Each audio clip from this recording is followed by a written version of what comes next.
అందమైన అడవి మధ్యలో పచ్చటి చెట్లలో పుట్టిన ఒక చిన్న కుర్రాడు కిత్తు. వయస్సు కేవలం 5 ఏళ్ళు. చిరునవ్వుతో, కళ్లలో కుతూహలం, ఒక పుట్టిన చిత్తి ఉన్న బాలుడు. ఒకరోజు తన నాన్నతో అడవిలోకి వచ్చాడు. కాని ఓ రంగురంగుల సీతాకోకచిలుకను వెంబడిస్తూ దారి తప్పిపోయాడు. సడన్గా అడవిలో పెద్ద అగ్ని ప్రమాదం చెలరేగింది.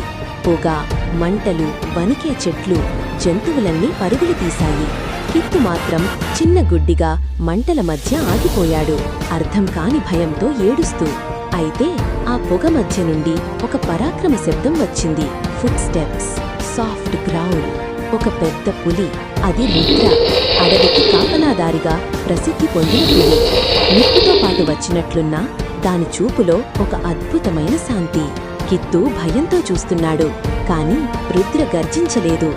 ఎదురుగా వచ్చి ముద్దుగా మోకాలి దగ్గర తలపెట్టాడు. భయపడవద్దు, నీవు నాకు బంగారం. ఆ తరువాత రుద్ర తన నక్కతో కిత్తుని పైకి ఎత్తుకుని పరుగెత్తాడు. మంటల మధ్య అడవి చివరకు వచ్చాడు.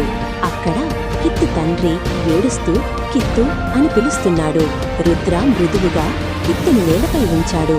ఒక్క చూపుతో అతని దగ్గర నుండి వెళ్ళిపోయాడు. కిత్తు కన్నీళ్లతో చూస్తూ మురిపెంగా అన్నాడు, ధన్యవాదాలు పెద్ద తమ్ముడా. ఆ రోజు నుండి కిత్తు మరియు పులి చాలా ప్రేమగా జీవించారు.